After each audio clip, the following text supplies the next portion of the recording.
मंडळी, मी आत्ता आली आहे श्री विठ्ठल रुक्मिणी मंदिर हर्षी लेकच्या इथं. चला आपण विठ्ठल रुक्माईचं दर्शन घेऊया. काय सुरेख मूर्ती आहे बघा, छान दिसते अगदी. पादुका पण आहेत त्यांचं छान दर्शन घ्या.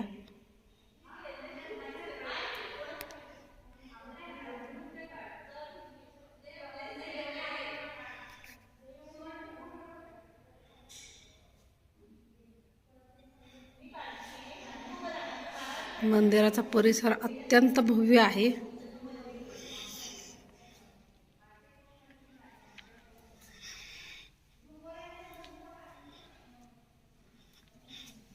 साधारण पुण्यापासून आता आम्ही 7 वाजता इथून निघालो आणि आत्ता पोहोचलो इथे. प्रवेशद्वाराजवळ ही खूप छान अशी मूर्ती आहे, बघू शकता तुम्ही.